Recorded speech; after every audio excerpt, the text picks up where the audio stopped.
Hi, Don. Okay, so we're going to Aloha. have a fancy lead in, and this is the first time I've seen myself sort of in the mirror for 4 days. I need a shave. I'm on a messy boat. I'm in Vuda Marina in Fiji. Jane's been up doing the washing in the cockpit and so on. It's just after 8 o'clock in the morning here. G'day, Kerry. Geez, long time no see. Yeah, aloha, Don. It's great to, well, I can't actually see you, but it's great to hear your voice and to hear Jane. Yeah, absolutely. So tell us firstly where you are and what you're doing like Okay. today. What's the deal? Okay, well, anyone who followed the tracker might have been a little bit bemused to see that, according to the tracker, I didn't seem to cross the line. But I think, Don, you squared that away. I crossed the line at night, and it had gone relatively light on the wind, and because I didn't want to go to the marina, I was quite keen just to come to an anchorage. You have to go through the airport authority and ask permission to sort of enter, which is fine. But to get to the decent anchorages, there's quite a long buoyed channel that you have to proceed along, and that gets closed at night for aviation safety purposes. And I think I'd be more honest if I just told them what my air draft is. I think they'd let me in. But anyway, I didn't mind. I was sort of okay. I'm quite happy sailing, so I went out to Moorea with a view to anchor in Cook Bay on the far side of it. But as I got around Moorea, I started to feel a bit weary, so I just hove to for a bit. And I'd also read online that there were some restrictions on anchorages and numbers and time and bookings. So I thought, well, I didn't want to bring the class into disrepute by illegally anchoring somewhere. But I've subsequently learned that that's all a bit mythic. And whilst they've made noises about legislation, it's never actually been imposed. So I could have actually been in Cook Bay that morning. But anyway, I wandered back over to Papeete, dying breeze, and it took me most of the day to get back, actually. But I'm anchored in a great spot. I'll show you around. I mean, it's just gone very calm at the moment and very hot. Yeah. But I'm not far from the runway. Not that's a problem because I don't really look that way, which is towards Tahiti itself. And you see there are a few of the sort of diehards who anchor out here. If I can show you in gin clear water with a beautiful reef protecting us from the surf. And then the Isle of Moorea, where I sailed to on the far side, which I think is probably one of the more beautiful of the French Polynesian islands. So I'm looking forward. If I can get some breeze, I'm planning to go over there this weekend before, I actually start again on Tuesday. But one of the driving issues is I'm waiting for a Starlink Mini as well, which will come in Monday. Clandestinely. There are some restrictions on its use, obviously, in these waters, so I won't use it till I get out to sea. And that'll give me the opportunity to keep in touch with you all once we're sailing again. I had about 6 days or so of that on the route from Panama to Marquesas, and it was a pure luxury, not just to be able to communicate with friends, family, race management, my manager properly, but also the weather and tactical picture you could obtain. I had no communication for this last leg. My iridiums all failed to charge properly, but that I don't mind. I like both. I don't mind being isolated, but at the same time, it's much more efficient racing if you have got contact with the rest of the world.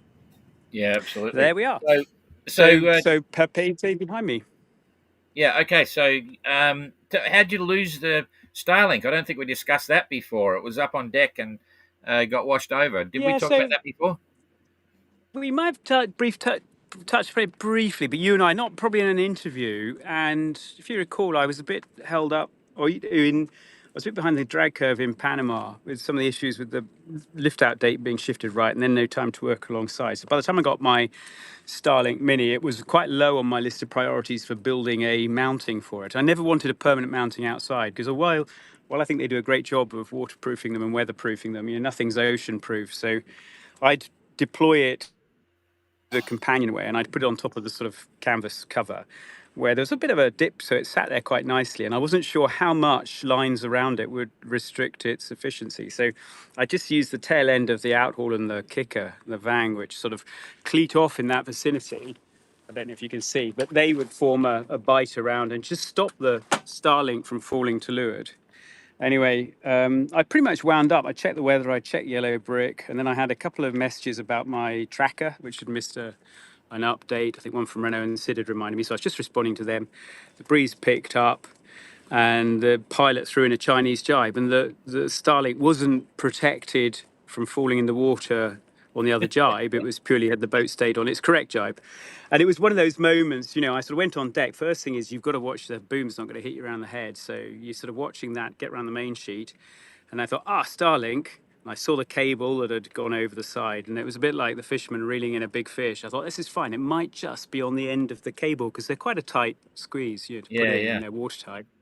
And it came in empty, like a shark had eaten my tuna.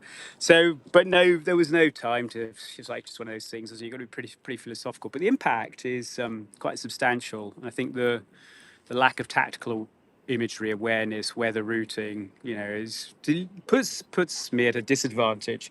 Not so much with these boats that are relatively slow, and we tend to follow great circle routes and rum lines rather than, you know, sail big jibe angles and work the polars. So it's more direct line stuff. But it's nice to know what's around the corner. Oh, you still there? Oh shit. Yeah, can you see me? Okay, so I was on Starlink and didn't realise it, and just pulled the plug on the bloody internet. You still there?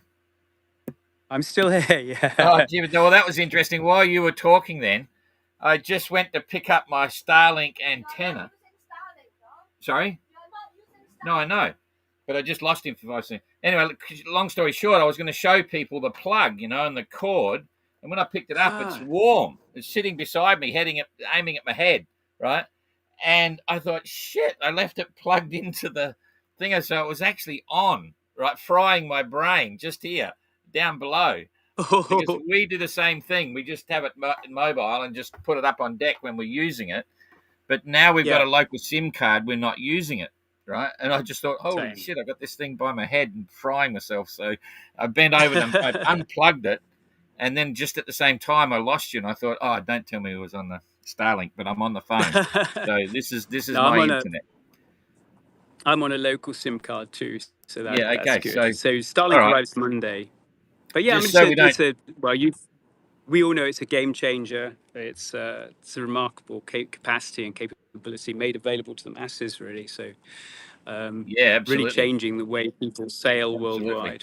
Yeah, just so we don't bore And people too much with all this sort of technical jargon, yes. we'll get on to the heart-to-heart stuff and the psychology in a minute. But while you're out in the cockpit, what's the deal? You've got the Aries on the boat now? Because I know you were going to fit one. Good question. Yeah. So a super Danish couple, I Nikolai and can't see Lena, it. Yeah, on a angle it puff. down. Angle your camera down. They're on a. Can you Angle see it down. now? Angle down. Yeah, gotcha. Yep. Okay. Okay. Yep. So Gotcha. Danish couple, Lena and Nikolai on a Puffin 42 Rainbow. They'd ordered a hydrovane. It seems to be a very common theme these days, because this they'd taken off their 35-foot boat, but it wasn't really coping with the 42-foot yacht, and so they made that available. While I was in Hiveroa, I was able to I had one drill working on my own using the main halyard to take the weight, position everything, cut everything, pre-cut the tubes. I could drop it in place and then bolt it on, and it's pretty good. It works pretty well. It's heavy. It's as heavy as a hydrovane, and it doesn't quite have the efficiency of the hydrovane because it's still servo pendulum. So there's still quite a lot of yawing. But in certain conditions, when I really get it balanced well, I mean, it's confidence inspiring. It's It's powerful. it's But funny, you eh? know, there. Wind vanes are like it's art and science. But if anyone says to Yeah, me that the Aries isn't capable of steering a 42-foot boat, what the people saying that actually mean is it's not steering the boat fast enough for them. They want to put more sail up. That Aries wind yeah, vane will steer a boat well over 60 feet, you know, like even like 20 ton, 25 ton. That's a yeah. fact. But you always have to balance your sails. If you want to sail the way people normally do, it'll override the wind vane. You can only take it to a certain level. So, but the install looks really good. It's a perfect installation for you. That was a great job. Thanks, Don. And it also ties in well with the scantlings and stuff. So that was good. Thank you. And Yeah, yeah. No, no, you're that. absolutely right. What you say. I think I'm a huge fan of mechanical pilots like this over electronic ones. Which, you know, if you're sailing around the world, you could just get by with a solar panel. You're not worrying about generating lots of power and electricity to drive electric pilots and stuff. I mean, they're efficient, but they still consume quite a lot of electricity. And it's just the simplicity and beauty of it. But you're right. When it comes to racing, there's a reason we all went to, you know, built-in gyro compass, sort of pilots, and some with very sophisticated ways of starting to predict wave patterns and form the way a human does in terms of the way we helm. So the modern electronic pilots are very efficient. They're sophisticated, but I can fix an Aries wind vane with a couple of spanners, whereas I don't think micro soldering at sea would be particularly easy if I lost a pilot. And I've Yeah, got exactly. a box load of tiller pilots from this race that I've Yeah, sent yeah, back to Simrad, because they just haven't sort of gone the distance. They've been good while they lasted, but they don't, they're designed. It's just not what they're designed for, really. yeah, yeah, The yeah, yeah. simple ones. So And in fact, I don't think Simrad. the funniest part for me, with the concept of the class was to keep it simple, and it's designed for a wind vane, as you know, as the Yeah, priority, and we've restricted the solar panels and restricted the battery capacity because we didn't want to turn it into a bloody crazy situation like with too yeah, much electronics. But now I sit back and I think, wow, what don't we have in the electronics department? Everything's on board. it's We've got a true. bit of Yeah, everything. yeah. We have everything we need, and we're. I mean, it sounds a bit of hubris, but we're sort of like minor celebrities in the sort of sailing community here and wherever we cross people. Always invited on board people's yachts for dinner, for drinks, and the social diary. When you think you'll be alongside in harbour and you can work on your boat and get it ready, actually you're just going from party to party and meeting more interesting and friendly people, all of whom are following Mini Globe Race avidly. Yeah. But a lot of them got quite large liveaboards yachts they're sailing on, and they're brimming with electronics, and they're sort of lamenting they've all got a problem with a fridge or a freezer or an air conditioning, or they've been struck by lightning and had $170,000 of damage done, and you're thinking, Hey, oh, hey, well, yeah, careful. why I'm don't? sitting on it. You'll love this. So sitting on our boat, Beneteau 423, and we come on board. A boat survived the 6 months really well, and all that sort of stuff, and everything sort of seemed to be working, and the boat's a mess. The bigger the boat, bigger the mess. We're not really organised yet. But the final irony was, it's pretty warm, during the day, and we go to bed that night. We're up in the forecastle, it's really nice, and I get into bed and I go to turn my fan on. The fan's not working. And then the lights not working. Everything else on the boat's working except the bloody fan to keep me cool during the night. It was so funny. I'd much rather be on a mini, just the bloody. Anyway, yeah, bigger boat, bigger You problems. little But you're white, right. And the you, other thing I'd say, we're coming in here. I mean, yeah, there's a huge undercurrent of sailors following the mini globe race. I'm surprised sometimes, that who's at it. yeah. But anyway, it's good fun. It's very humbling, and it's humbling how they know names people's form and format. As ever, as you can imagine, Jasmine, a lot of people in the Ocean Cruising Club, and I think as an organisation, the club has said, "Hey, everybody, look out for Jasmine," and so she's drawing a lot of interest, rightly so. They were very excited about her coming in to meet her, and so I feel like I'm the I kind of arrange all the meetings and dates, I think. So that's the Social matchmaker secretary. for all these. So I don't know if I hope Jasmine comes in. She's not too tired because there's quite a big social program lined up for her now. Yeah, yeah, exactly. So how's the boat? Like, it's dry down below. How's everything been going sailing wise? Yeah. So Baron Keeler, I got very wet on board, and I'm still carrying the legacy of that. I think if you do get a lot of seawater on board, you never really get to the point you can get out this sort of hygroscopic humidity that arises or black mold that starts building. So I'm always tackling it with sort of various bleaches and stuff and cleaning it out. I had a real, I told you I had issues with iridium chargers. So that's a big issue. Is just none of the domestic charging cables, even for waterproof iridiums and stuff like that. They're just whatever you'd buy for your products at home, and they do not cope with the salt air environment. You can put as much contact spray on as you like to protect them from corrosion, but ultimately it just eats everything. So that's a continual battle, trying to keep on top of the electronics. And I noticed the interview that you had with Renault before he arrived. He was saying he was going to use his time to nurse his electronic gear and stuff. Not that we have a great deal, but I think that again shows the sort of wisdom of the man as a sailor. That Yeah, is just so coming to you know, be our one of our priorities. yeah, just so you know, just to keep it rolling, he was desperate to get your technical finishing time. Okay, because I didn't post your actual Yeah, finish time. You see, we don't, when we're doing the pit I stops, we don't don't think. we don't actually tell everyone. We just let them see what's going on. I don't think you're obliged to tell him, but anyway, he's in reach. You might not think he is, but he is. And I saw he got a bit tired because he had to helm one day. It was like, dry your eyes, sweetheart. I do that every day. So, It's good to so see. no, all respect to Renault, but if I think your decision, your intervention on connecting the hydrophane and rudders, I think that will redress the balance a little bit. He's still a Yeah. very talented sailor, difficult to keep up with, but I've got him in my sights, and I don't mind if Dan's between. Dan, that's fine. He's get his moment in the sun. Hopefully, this next leg actually is going to be very. I reckon it's going to be the hardest so far. Just looking ahead to some of the weather predictions, and especially as we're approaching arrival time in Tonga, no matter which of the three destinations you choose, you've got some quite serious navigation issues approaching a lee shore in quite big breeze with a long fetch and a long duration. That's going to put some pretty nasty seas. And where you're coming through narrow passes where the bottom shelves quickly, some prudence might say just wait till daylight and see how big the surf is. But perhaps I'm being pessimistic. I just think that it's going to be quite a challenging landfall, this next one.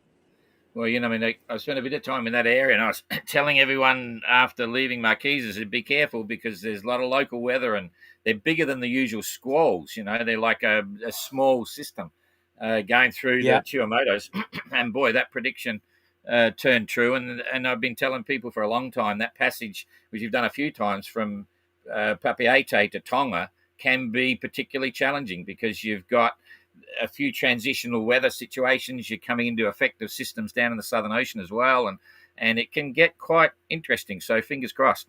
I agree. Yeah, fingers crossed. It's going to be a pretty committed leg, and so there's an opportunity maybe to make up some ground on Dan and on Renault. So we'll see. I'm pretty philosophical about it. I think I'm pretty sure the Aries, and I no way do I want to denigrate the South Atlantic pilot. You and I have talked about that. Had My understanding was all the boats were going to sail with those Servo Pendulum, South Atlantic, and to be honest, if we all had the same outfit, brilliant. That would have got us around the world. We'd have all been on even footing. But having that more open approach, and I understand the philosophy is people have preferences for different systems. And although I think that's less prevalent today because most of us have grown up with electronic pilots, so we're relatively new to going back to mechanical pilots. But the arms race, if we could call it that, for the Mini Globe, because the Mini Globe, your control on one design and keeping the costs down, the penalties on replacing sails, exactly the right place for saying here's an opportunity to race around the world on a relatively low budget. But it's the wind pilot issue debate that sort of changes that. So I was with reluctance, I sort of had to retire the South Atlantic for the Aries, but I think the Aries is going to give me the chance to sort of at least hang in there with the Hydrovane guys.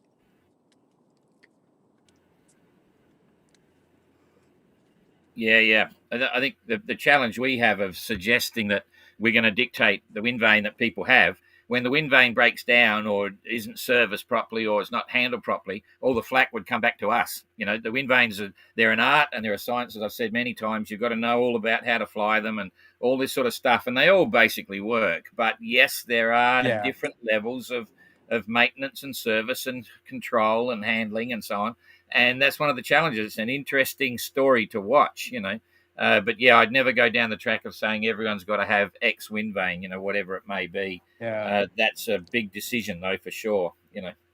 Yeah, It's interesting. On this last leg on Audible, I listened to Tapio's book again on a belt of foaming seas, and I'd missed it. And the first time I listened to it was when I was actually out copper coating origami in a cold barn in France in winter. So big transition. I was able to focus more on what he was talking about in some respects. And I saw that he went from wind pilot, which is a great piece of kit. He for the second GGR attempt, the ill-fated one where his yacht sank, he'd actually gone to a hydrovane again. So yeah.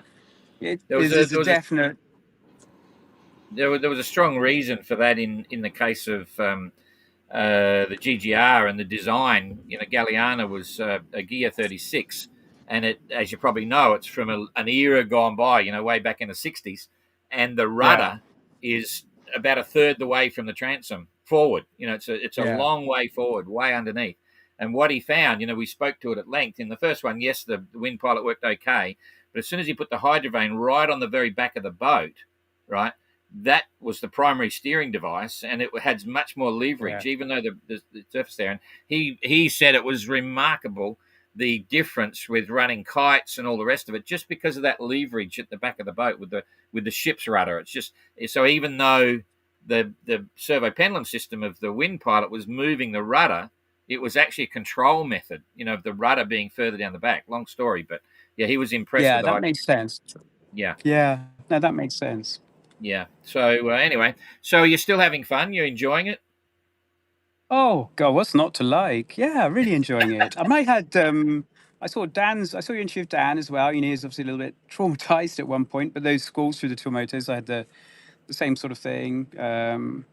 My more apprehensive was as I was heading for the second one to go through the palaces, as my point would have been pretty much not my landfall, but my closest point of approach was just lit up with a monumental electrical storm.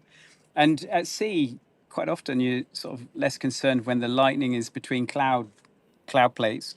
But there was obviously striking land there, so I figured you'd be a bit more vulnerable passing close to land to get a surface strike. So, to give you an idea of how my thought process, I put the pilot, the wind pilot on, connected that up, and I went down below. I made sure my life raft was ready, that my EPIRB was accessible. I reminded myself how to start it. My life jacket was on. You just think, okay, never say Yeah, never. This could happen any time. And I have the only thing I had available is I take one of the strops that goes across the push pit, and I strap that to the chain plates as well to get some sort of earthing to the surface. But these are sort of precautions and measures you take, and it was the same back in aviation days. You'd go through not what if I crash, but when I crash, how am I going to respond? What are my crash drills? What are my exit drills? And it's just ingrained. So it gives you an idea, though, of my sincerity in saying my concerns and apprehensions about lightning strikes and what they do to small boats. It's still the one thing that perturbs me over any squalls, winds, waves, and reefs and yeah, stuff. yeah, exactly. I've done. You just Sometimes I can't look. control your approach and the risk.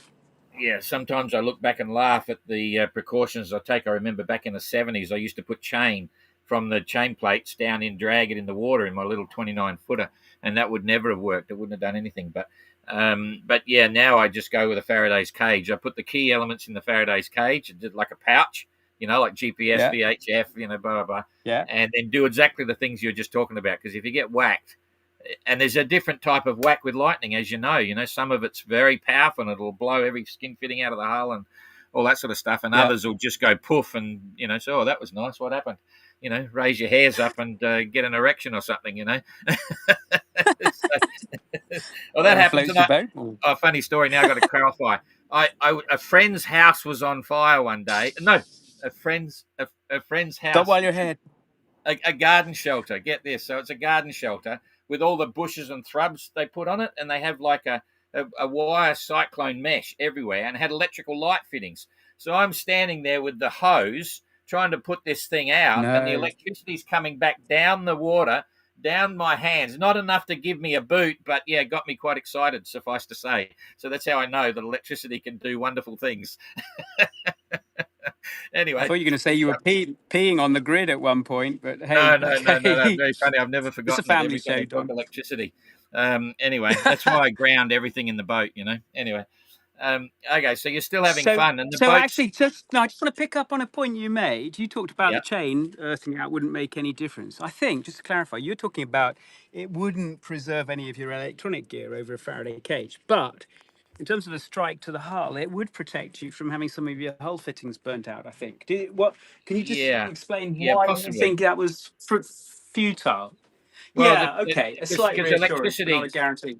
yeah, big powerful electricity likes to go in a straight line. It doesn't like to go zip, zip, zip around the chain. But you've got to assume also that would the chain. It's not going to follow every link around, but it would just zap down as one stream. So it may have worked, Yeah, but I never got hit. Fortunately, I've had lots of you make the precautions and then go from there. So that's yeah. cool.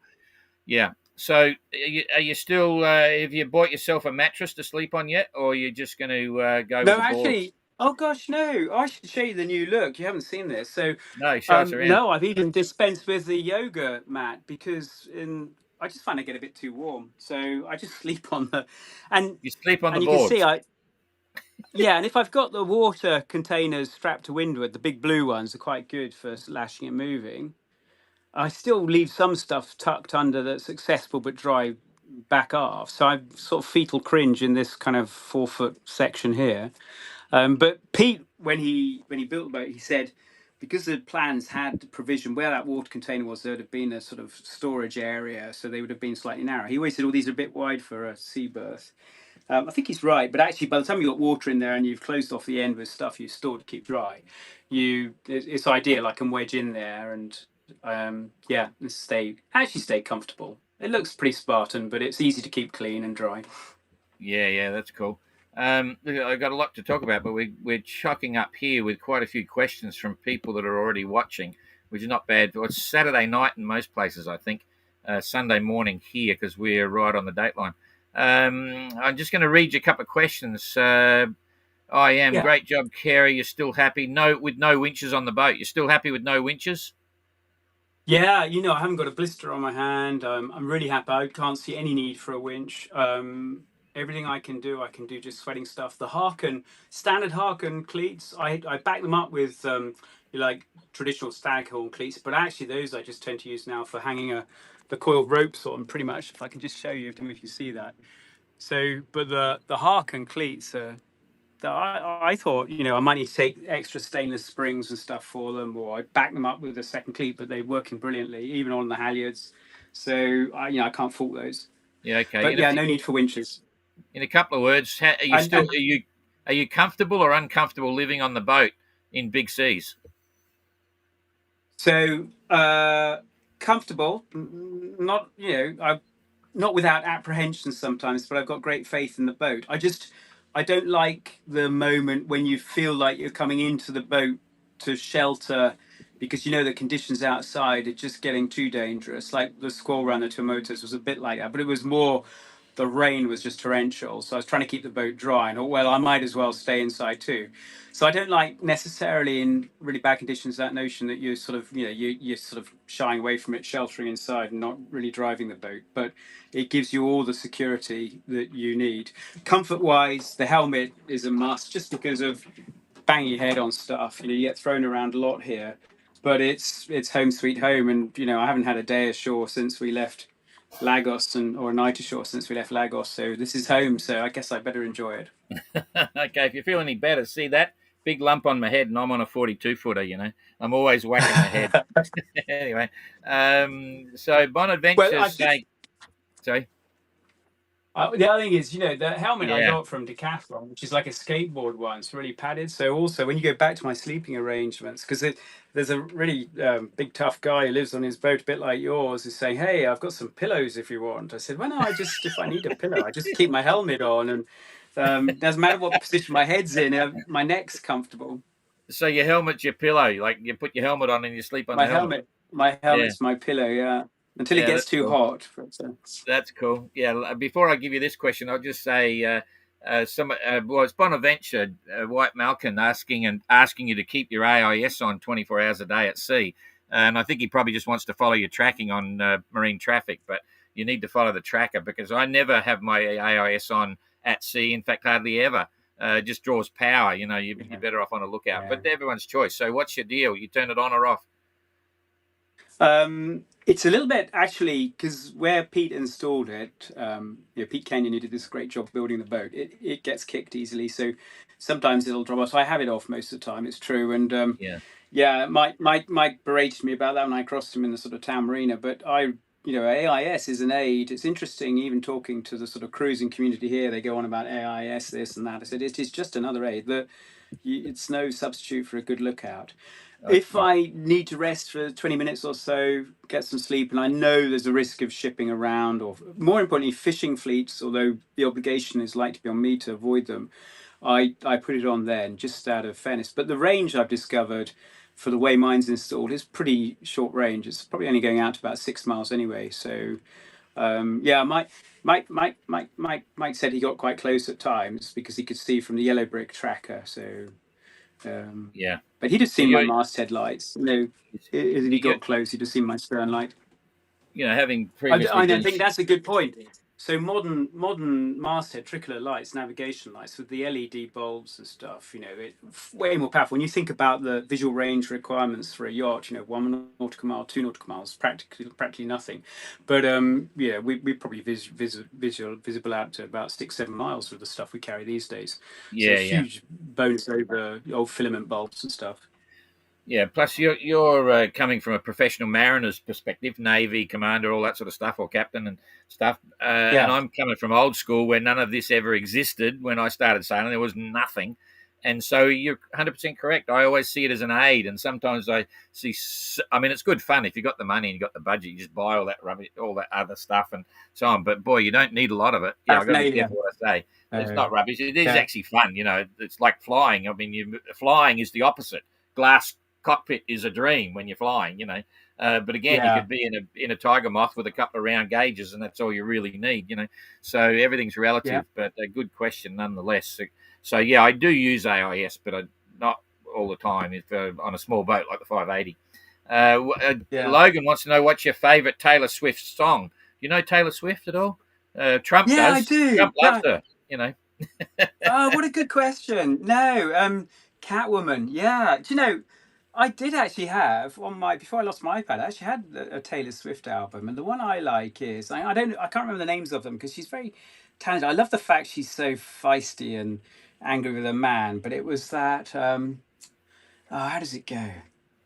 Oh, it's another one where the guy's basically screwed up. She's giving me a hard time, but Yeah, yeah, no, the title eludes me. But yeah, I have to admire her, and I think she's a great icon for our young daughters. To give them that sort of confidence yeah. and overcome any sort of frailty, fragility they might feel emotionally. She's good in that respect. So even for me, I mean, she's getting off on she's giving men a hard time, but yeah, she's very good at it. Yeah, you you wouldn't be up with the latest. Trump loves her. Trump's just you know, there's some big stuff going on there. Anyway, long So story. I missed out because last time I was tracking the Trump Taylor Swift relationship, he was calling her cat lady. So and Oh she was yeah. signing her endorsement for Democrats as Catwoman or Cat Lady, Oh, so it's Cat got Lover. very. I've never seen it, but I won't talk politics. We won't talk about the substance. But just suffice to say, I've never seen a grown up like the U.S. president saying what he's saying on social media. I mean, it's just like a little spoiled Uh, brat or something. It's just unbelievable. Anyway, that's a comedy. oh, That's a comedy that's comment, not politics. It's that just crazy. The yeah, world's that's nuts not at the moment. it's not very dignified, is it, for a world Oh, leader though? it's the president of the United States. Anyway, we don't want to go there. We've got to change the subject, or I'll get hammered. Yes. We. I worked in a job where I did work, had worked with the White House, which was with George Bush Jr. And okay, same party, but a very different feel, and very Oh yeah. urbane, It's gentle, a real gentleman he was. one of the beauties of sailing and stuff when you're out there. Like you guys are just living the dream, and even us being here in Vuda Marina, which is fantastic. Wait till you get here. It's, every time I come back, I think, wow, this place is unbelievable. On your boat, on you're doing your thing, the whole world. You can just shut the hatches and the world disappears. So anyway, we'll keep away from that. Even though we're talking about Can I just elaborate on that theme? Because the other thing is, you remember you sent a questionnaire and we said, why do we want to do this race? And I said, sorry, dropping my phone. I said, dropping my phone. Can you see me? I said that I wanted to see how big the world was. I'd lived in Hawaii. I was flying, a 6-hour flight to San Diego, 24 hours to fly back to UK. The world seems a small place, even with the ardors of how arduous a long haul flight might seem. And you think, oh, okay. But actually, I'm not getting a real impression. Now I think in terms of not 6-hour flight, or a 24-hour day, it's a 35-day transit. That's a 6-day transit. But your world is what you see out to your horizon, and it moves with you. So you you feel just connected to this sort of 5-mile radius around you. What's that? Pi r yeah. squared, 25, 3, 700. It's about 7,500 square nautical miles of water. And that's all that your world is really. But hey ho. Yeah, well, I know exactly what you're saying. I had two experiences with that. When I did the, excuse me, when I did the BOC challenge, in a 50-footer, really nice boat, it took me 153 days to complete the circumnavigation of sailing. And I distinctly had this impression, hey, the world's a small place. It's not big. 153 days. I think it was an average of about 7.5 knots or something like that. and it really did lock in that sense of space and time. And then the second thing that happened, connecting me to the whole deal of the world, when we lived in Antarctica for a year, and you see the 24-hour daylight in summer and 24-hour darkness in winter, and the air is so beautifully pure and clean. Yeah, You've got rarefied. Yeah, absolutely bright stars on the horizon, and you've got the auroras, and yeah, you realize you're on a ball floating in space. I really had this astral sense, and you put those two together, and it changes your attitude on a lot of things. So I know what you're saying. It's just crazy. yeah. Yeah, It's very humbling. yeah. Okay, so some questions here. Rachel? What's been your biggest challenge to date on the race? The biggest single challenge? So I think it would be the absence of insight through lack of connectivity into the tactical position of the boats and forecasting.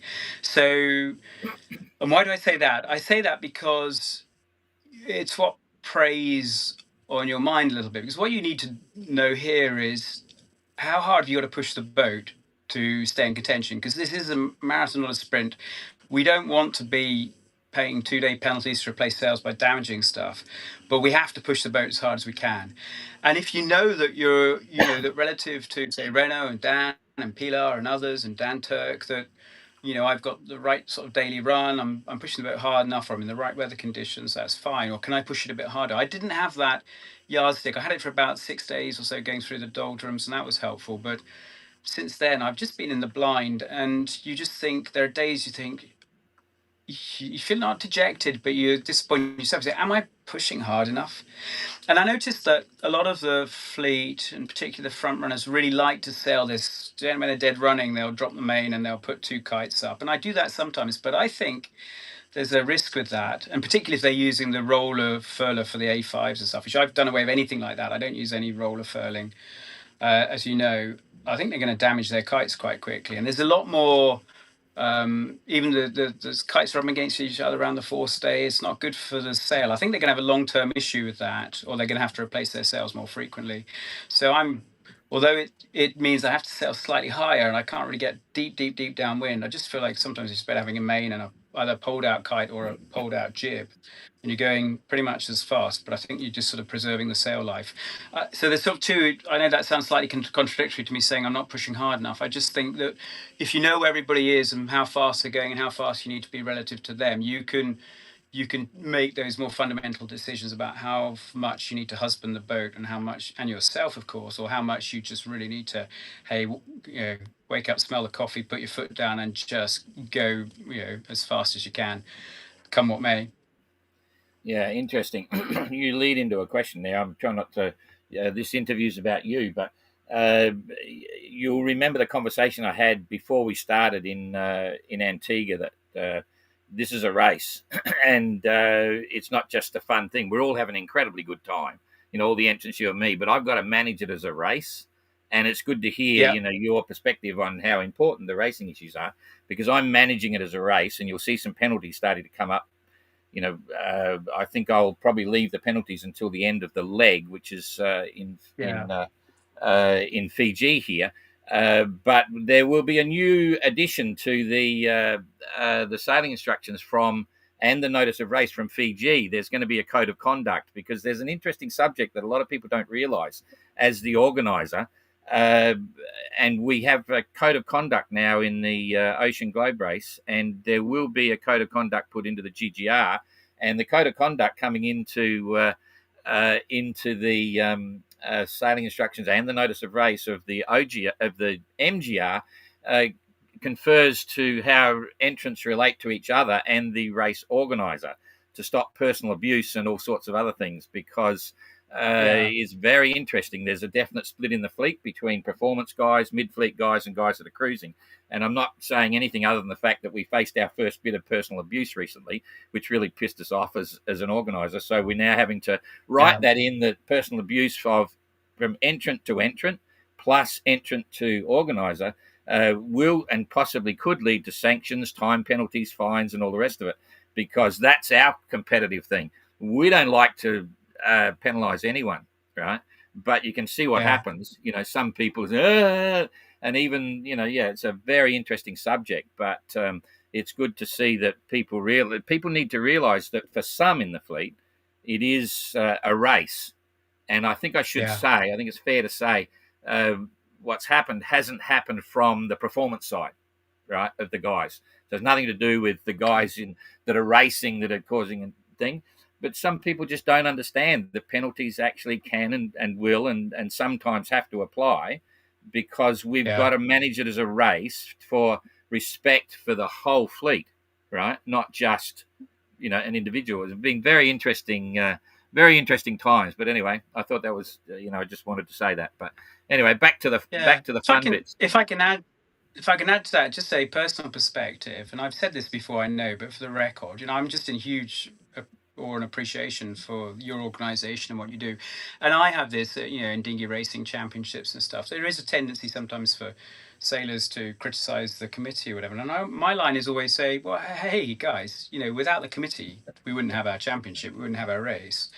They are but human. They will make decisions that you might not like, but it's a decision made and you move on. So, everything you're doing, everything that you've done in terms of providing an event like this in a principally risk averse world, you're sort of throwing away those conventions, but with prudence, because I know you implement the right safety plans and stuff like that. But there are very few people who step up to the plate of that. And if we were to abuse you over that, heaven forbid, then we're going to deter you from wanting to do that. So that would be really, really bad for the sailing community and those who really Well, want to push the sort of adventure and extreme events. yeah, thanks for that. But we can take it. We take it really easy. But I'm really doing that to make the entrants realise that, hey, this is about you guys. Don't get uptight about it. Yeah, Just get on with it. It's your fun, not ours. yeah, I can take anything. We're used to that. But I think sometimes we need to remember that, as much as it's a fantastic adventure and that's what we love, and an incredible experience.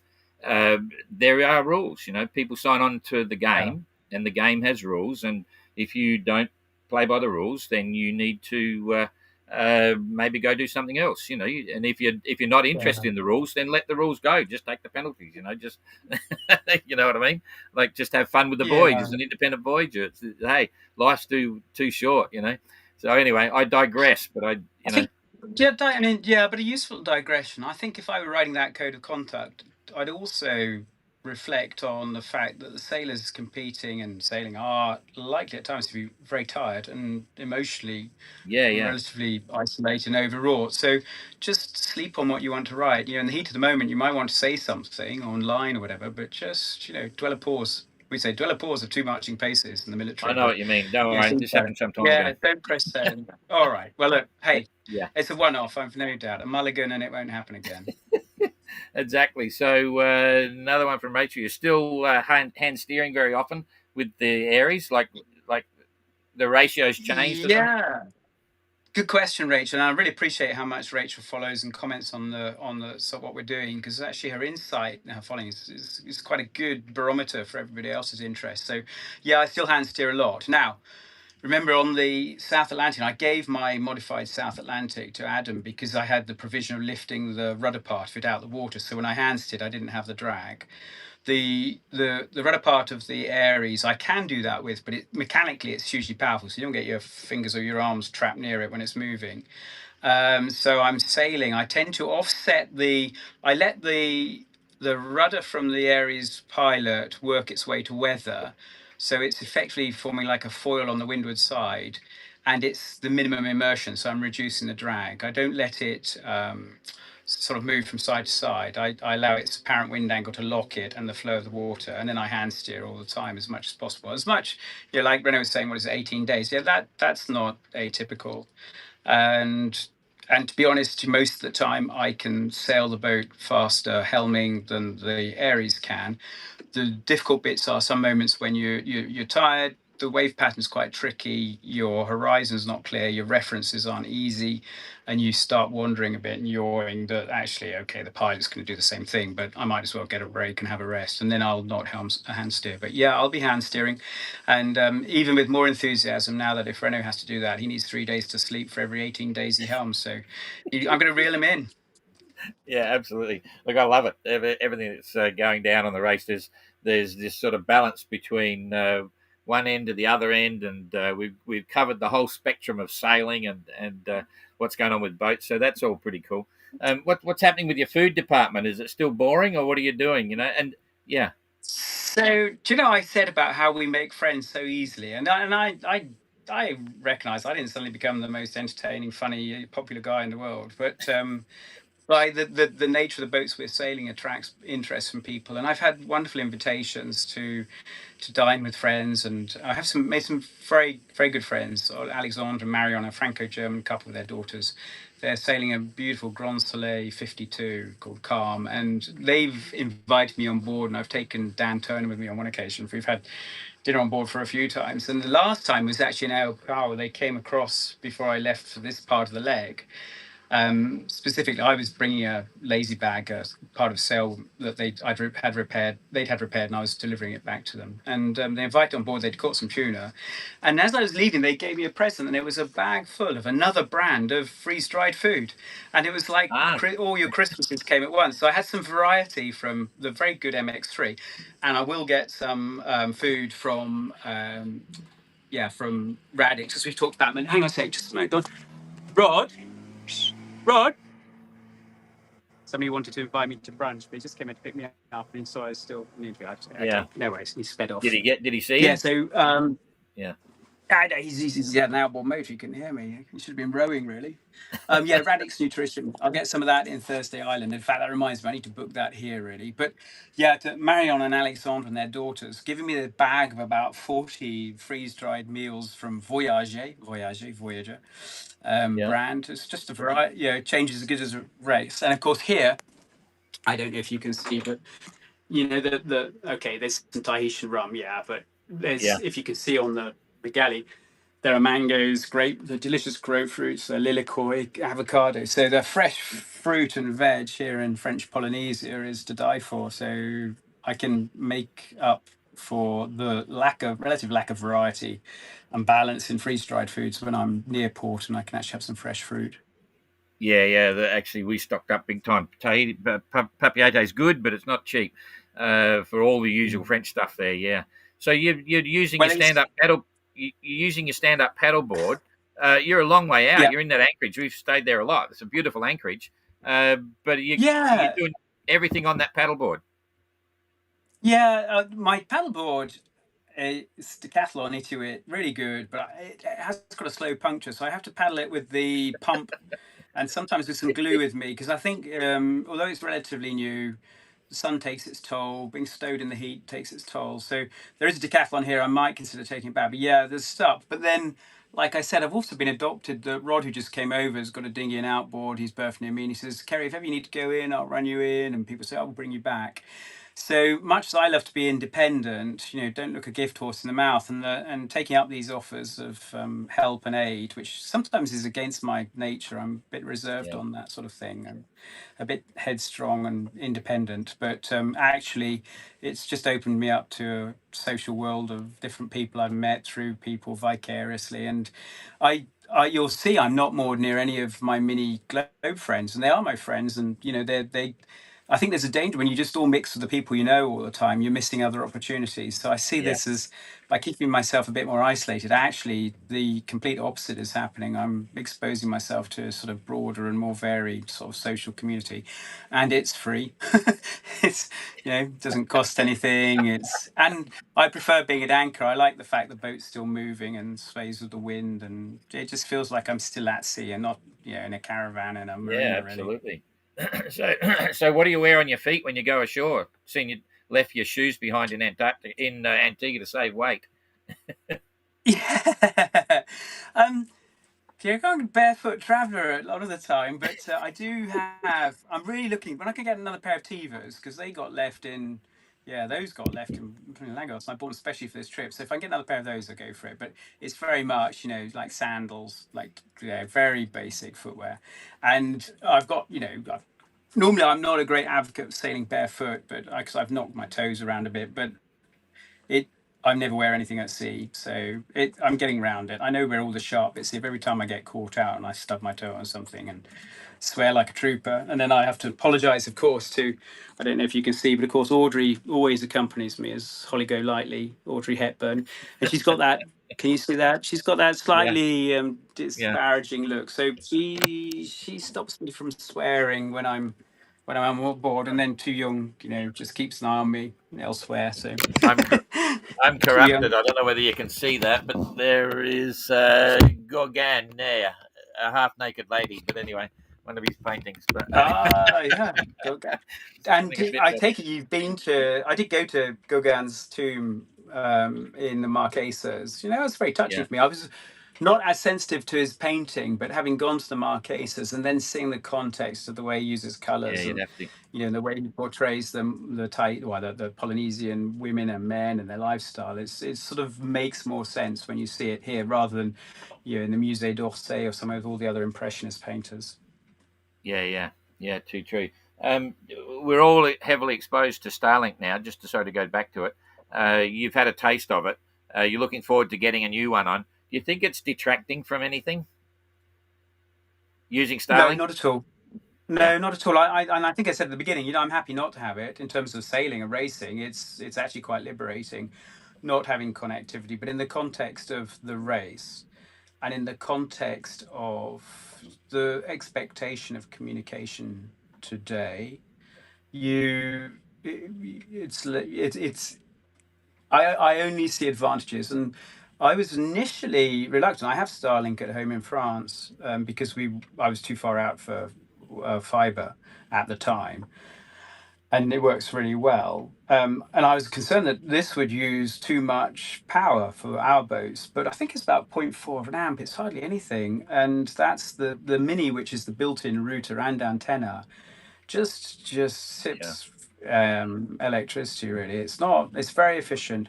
No, I think it's a game changer. I do like, if you say the same with GPS, I love astro navigation. I like taking my Starfix. I'm particularly cheap. If I can't get morning and evening civil twilight, then I'll get full moons. Brilliant for getting some of those later rising but really clear sort of heavenly bodies, and get some star sights in, some planet sights, just to keep your hand in.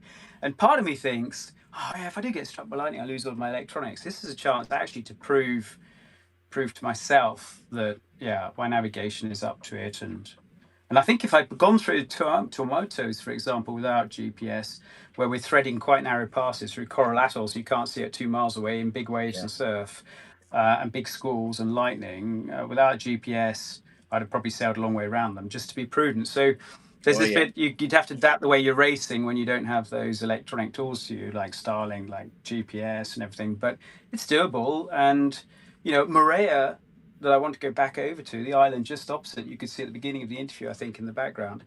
If you took Cook 13 days to sail from there to Papeete, light winds and stuff. So 13 days just to from put it in Maria to perspective, Papeete. 13 days. Yeah. Unbelievable. I didn't know that story. I know a lot of Cook story, but I didn't realize that. I look at it at Tonga, when you look at where well, the French, there's a pass coming around the back. They sail on the ships, up these little passes and around the corner. And Astrolabe went up on the bricks there. His anchors are still there, actually. We know where Astrolabe anchors Really? Oh, are, but yeah. anyway, that's another Yeah, story. yeah. Yeah, that's another story. But anyway, the navigation is a big thing. Hey, we started a conversation on the subject for the next mini globe race. Would you Yeah. have liked to stop at one of the atolls if you could have in the Tuamotus for 5 days? Any atoll of your choice for 5 days? Yeah, I think for the life experience, to say you've been to one of those atolls have been just superb. The you might find on arrival your challenges of getting into any given atoll. You might have to make that decision quite late on which one you stop at. But I think it would have been really nice. It would have been exposed. We're going to see a little bit of that in the Cocos Keeling Islands. That similar sort of, or different, but sort of low-lying atoll. The Tuamotus would have been just splendid to stop in. Yeah, and Yeah, I think. I've heard wonderful things about the residents and the people who live there, who live so remotely, but who are all so hospitable. Some Yeah. great stories. So I'd love to have met some of them too. Yeah, I think the Yeah, way I we think that do would be it, a good we plan.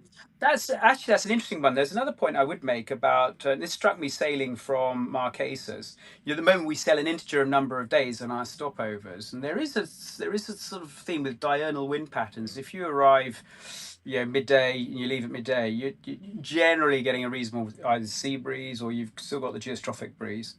I've made all my landfalls pretty much at night and left at night when it's all died and it's then waiting for the land breeze to fill in. So you're losing time and then you're sailing into a 10-hour, you know, becalmed. So you're sort of losing. And it just one for you is you might want to consider making it like 6.5 days, 7.5 days, 8.5 days. And then you intentionally rotate the arrival departure times of boats so that there isn't a, you know, a significant favorism. You know what I'm saying. too hard. And I'll tell you it's why. not me. That's not me whinging. I've been on the losing side of it. It would make the maths harder for you. I appreciate for No, working out no, yeah, people yeah. leaving. We, But we yeah, just something to think about. yeah, no, we would never do that. And the reason is very simple, Yeah. because events live and die on the ability to explain it simply to the followers, right? And we're having real challenges trying to get people even to Okay. understand the concept of a pit stop. They're now starting to Okay. see how it works. I've seen events die simply because no one could explain it to the people, let alone the media, Yeah. and it just gets too confusing. So we're on the edge. We're actually on the limit of having people understand exactly what's going on with the 5 legs and the pit stops and so on. The way we'd handle the Okay. Marquises, the Tuamotos, if we did it, was you'd be given 5 days for a Tuamoto stop, and if you didn't take it because as you arrive Yeah. it's too dangerous and not ready, you have to take that extra 5 days in Papeete. So it still keeps the Yeah. time on the water the same, but you Yeah. get that 5 day option to stop in the Tuamotos. Anyway, that's fine.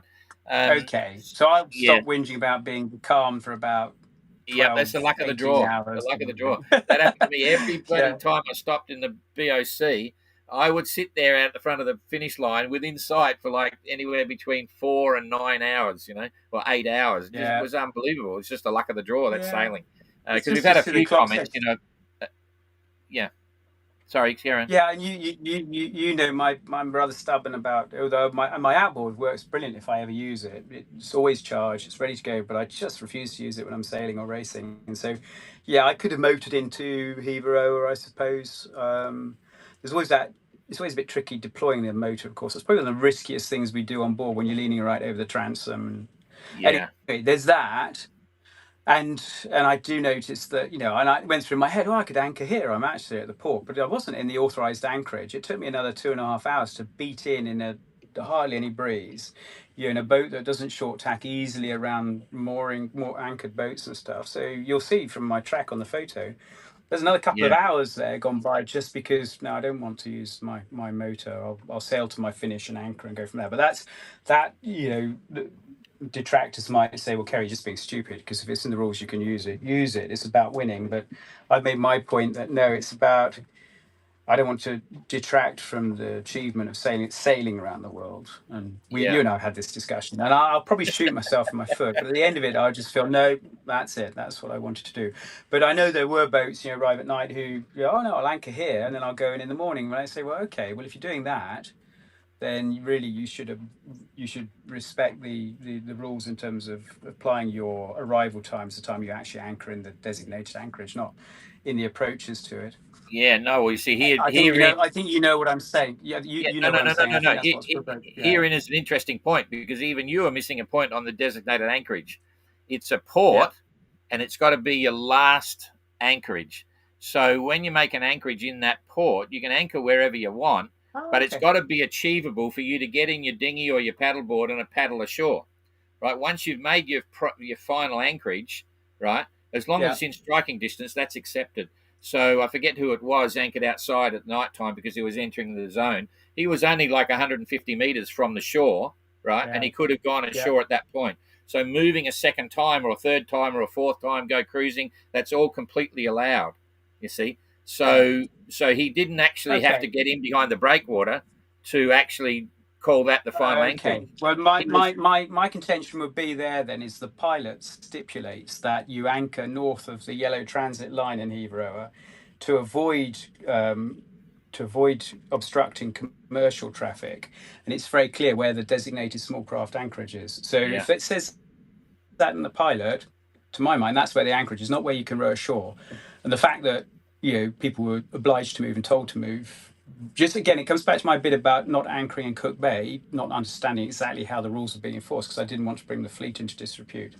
And I think I stand by that. But that's just me as a professional mariner. And in the Royal Navy, we apply our anchorage approaches and planning with intense precision, because actually it was a very good way of assessing and measuring and navigating officer's watches, precision and accuracy in driving the ship and navigating it. So maybe I'm a little bit anal about it. No, I'd put it like this. I think you're 100% correct. The challenge is for us is to keep it simple. Imagine trying to write the sailing instructions for all the variable Yeah, yeah, options in the Pasquisas. You've got 3 ports. So we keep it simple. So you've got 3 ports of yeah, entry and departure. You've got your final anchorage each time. And I had to bring this up because this is one of the issues. The moment you lift your anchor off the bottom, the moment you're disconnected, you start racing, right? So the idea is, yeah, you declare your time where you're stationary, anchor's still on the bottom, you take your photo, and then that's your start time. Then you go forward and lift the anchor. The moment you lift the anchor, you're under race yeah, rules, under notice of race again. And so yeah, yeah. anything you do is governed by the notice of race. And some people don't understand that. Okay, no, I understood that, and I can recount quite it's quite an amusing story actually.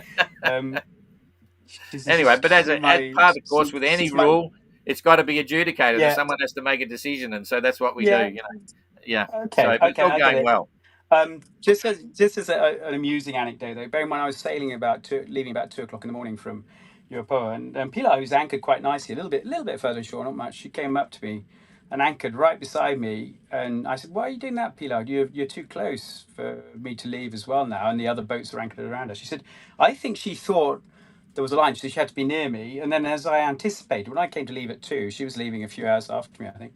She'd fouled my anchor, so I couldn't even I couldn't even put any sails up. I had to sort of very gently, without waking her, get her anchor disconnected from mine, get my anchor back on board, and then I think I was about 2-3 minutes past my designated start time, because it just took a while to sort out, and then just scull the boat with no sails till I could get clear of another couple of anchored boats, and then get the main up and the jib, and then sort of slowly drift out of the harbour through the surf. So it's like, Pilar.